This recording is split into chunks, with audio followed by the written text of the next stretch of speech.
എന്നെ പോലെ അവളുടെ കാല് തല്ലി ഒടിച്ച് പ്ലാസ്റ്റർ ഇട്ടിട്ട് ഇവിടെ കൊണ്ടുവന്ന് കിടത്തിയാ മതി. പിന്നെ ആർക്കും ഒരു സംശയം ഉണ്ടാവില്ലല്ലോ. എന്തൊക്കെ ഭ്രാന്ത നീ പറയുന്നേ? ഇങ്ങനെയൊക്കെ പറയാനായിട്ട് നിനക്ക് എങ്ങനെ കഴിയുന്നേ? അതെന്താ, എന്നേക്കാൾ വലുതാണോ മമ്മിക്ക് അവള്? അവരുമായിട്ട് എങ്ങനെയാ ബന്ധം? പരിചയമുണ്ട്, അത്ര തന്നെ.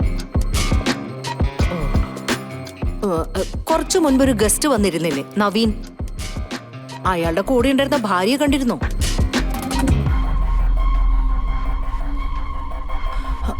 ഞാൻ കണ്ടിരുന്നു. നവീന്റെ ഭാര്യ കൃഷ്ണയെ പോലെ തന്നെയാ. എന്താ ഇങ്ങനൊക്കെ പറയുന്നേ? ആ സാറിന്റെ ഭാര്യയെ ഞങ്ങളും കണ്ടതല്ലേ, സംസാരിച്ചതല്ലേ. ഇവർ തമ്മിൽ ഒരു സാമ്യമില്ല. അതെന്നോട് പറയണ്ട, ഞാൻ വ്യക്തമായി കണ്ടതാ. ഇതേ രൂപം തന്നെ അവക്കും. എന്തിനാ രൂപം മാത്രാക്കിയത്? ഞാൻ തന്നെയായിരുന്നു അതെന്ന് അങ്ങ് ഉറപ്പിക്കായിരുന്നില്ലേ? എന്റെ ഒരു രൂപം കാറിൽ കയറി അങ്ങ് പോയി, മറ്റൊരു രൂപം ദേ ഇവിടെ ഇരിക്കുന്നു. കണ്ടോ ചന്തി, അഹങ്കാരം തുടങ്ങിയത് കണ്ടോ? ദേ, ആവശ്യമില്ലാത്ത കാര്യങ്ങൾ പറഞ്ഞാലുണ്ടല്ലോ ഇങ്ങനെ പ്രതികരിക്കാൻ എനിക്കറിയൂ. ഉദ്ദേശം എന്താണെന്ന് എനിക്കറിയില്ല, പക്ഷെ അനാവശ്യമായിട്ട് എന്നെ ബുദ്ധിമുട്ടിക്കുന്നുണ്ട്. ആവശ്യം അനാവശ്യമൊക്കെ അനിയൻ കുഞ്ഞിനെ കണ്ടതിന് ശേഷമല്ലേ തുടങ്ങിയത്? അതിനു മുൻപ് അലഞ്ഞു നടക്കുമായിരുന്നല്ലോ. അക്കാലം മറക്കണ്ട അമ്മയും മോളും. ഓർക്കേണ്ട കാര്യങ്ങളൊക്കെ ഞങ്ങക്ക് നന്നായിട്ട് അറിയാം. ഇങ്ങോട്ട് പഠിപ്പിക്കാൻ വരണ്ട.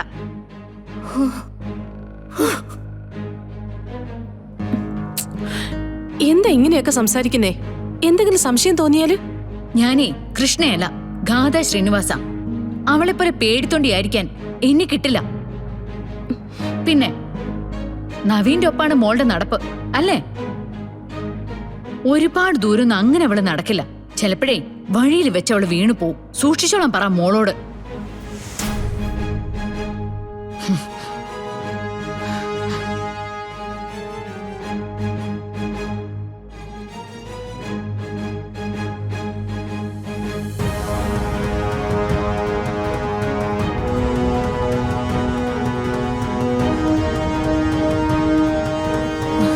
സിനി, എത്ര പാടുപെട്ടാലും ഈ ഒളിച്ചുകളി ഇനി ഒരുപാട് മുമ്പോട്ട് കൊണ്ടുപോകാൻ പറ്റും തോന്നുന്നില്ല.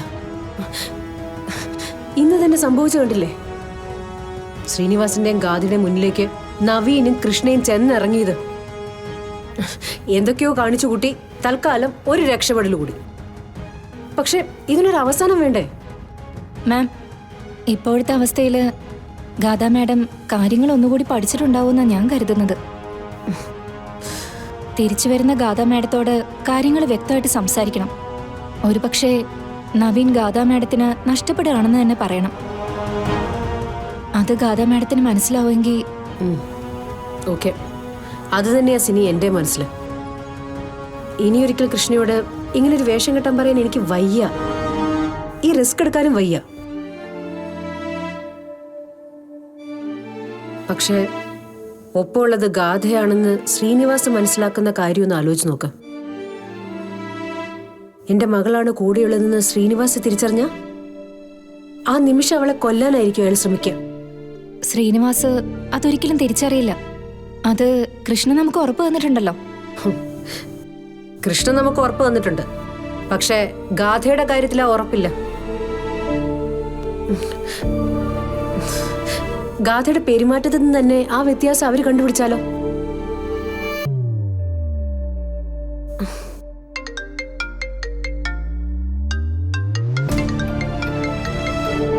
ഹലോ മോളെ. മമ്മി, ഇനി എനിക്കൊരു നിമിഷം പോലും ഇവിടെ കഴിയാൻ പറ്റില്ല. എനിക്കിവിടുന്ന് എങ്ങനെയെങ്കിലും ഒന്ന് പോയേ പറ്റൂ. എവിടെ പോയാലും എന്നെ ചോദ്യം ചെയ്യാൻ ഓരോരുത്തരും ശ്രമിച്ചുകൊണ്ടിരിക്കുക. എനിക്കിവിടെ പിടിച്ചു നിൽക്കാൻ പറ്റുന്നില്ല. ഗാഥ, കാലിലെ പ്രശ്നങ്ങൾ മാറാതെ അവിടെ നിന്ന് എങ്ങനെ പോരാനായിട്ടാ മോളെ? ഞാനൊരു വഴിയും കാണുന്നില്ല. ഒരു വഴിയുണ്ട്. മമ്മിക്ക് അത് ചെയ്യാൻ പറ്റുമോ? എന്താ പറയൂ. മമ്മി പറഞ്ഞാൽ കൃഷ്ണ എന്തു ചെയ്യില്ലേ? എന്നെ പോലെ അവളുടെ കാല് തല്ലി ഒടിച്ച് പ്ലാസ്റ്റർ ഇട്ടിട്ട് ഇവിടെ കൊണ്ടുവന്ന് കിടത്തിയാ മതി. പിന്നെ ആർക്കും ഒരു സംശയം ഉണ്ടാവില്ലല്ലോ. എന്തൊക്കെ ഭ്രാന്ത നീ പറയുന്നേ? ഇങ്ങനെയൊക്കെ പറയാനായിട്ട് നിനക്ക് എങ്ങനെ കഴിയുന്നേ? അതെന്താ, എന്നേക്കാൾ വലുതാണോ മമ്മിക്ക് അവള്? മമ്മി അവൾക്ക് വേണ്ടിയിട്ടാണോ അതോ എനിക്ക് വേണ്ടിയാണോ ജീവിക്കുന്നത്? ഞാൻ ജീവിക്കുന്നത് നിനക്ക് വേണ്ടി തന്നെയാ. പക്ഷെ അതിന്റെ പേരിൽ ആവശ്യമില്ലാതെ കൃഷ്ണനെ ദ്രോഹിക്കണമെന്നും എനിക്ക് പറ്റില്ല. ഓ, അവള് വേദനിപ്പിക്കുന്ന കാര്യം പറഞ്ഞപ്പോഴേ മമ്മിക്ക് വല്ലാതെ സങ്കടം വന്നു അല്ലേ? അല്ല, ഇനി ആ തങ്കം പറയുന്നത് പോലെ മമ്മി തന്നെയാണോ അവളെ പ്രസവിച്ചത്? അവള് സ്വന്തം മകളല്ലെങ്കിൽ ഇത്രയ്ക്ക് സെന്റിമെന്റ്സ് അവളോട് കാണിക്കേണ്ട കാര്യമില്ലല്ലോ. ഗാഥ, എന്ത് ഭ്രാന്ത നീ പറയുന്നേ? ഒന്ന് നിർത്തുന്നുണ്ടോ ഇതൊക്കെ? ഞാൻ നിർത്തിക്കോളാം. പക്ഷെ ഒരു കാര്യം ഞാൻ വ്യക്തമായിട്ട് പറയാം മമ്മി.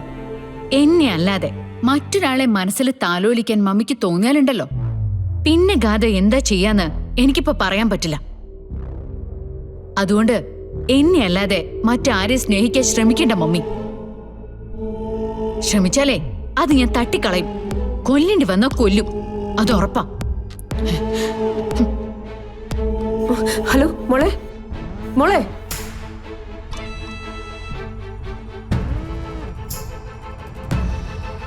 എന്താ മാം? ഞാൻ പറഞ്ഞില്ലേ, കുരുക്ക് കൂടുതൽ കൂടുതൽ മുറുകി വരിക. നിയന്ത്രണം വിട്ടവളെ പോലെയാ ഗാഥ സംസാരിച്ചത്. എല്ലാം ഒതുങ്ങുമെന്നും കാര്യങ്ങളൊക്കെ ശാന്തമാകുമെന്നും നമ്മൾ കരുതുന്നു.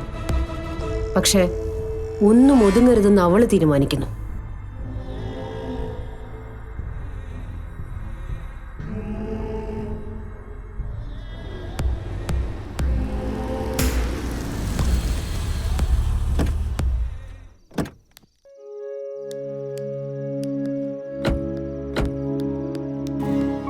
തമാടോ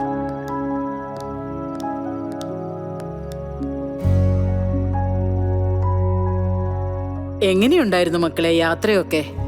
നല്ല രസമായിരുന്നു മുത്തശ്ശി. പക്ഷേ കാണാൻ വിചാരിച്ച ആളെ കണ്ടില്ല. പക്ഷേ ഞങ്ങൾ കുറെ ദൂരം യാത്ര ചെയ്തു അല്ലേ കഥ?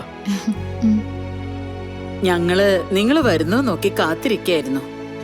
രണ്ടുപേരോടും പറയാനായിട്ട് ഒരു സന്തോഷ വാർത്തയുണ്ട്. എന്താ മുത്തശ്ശി?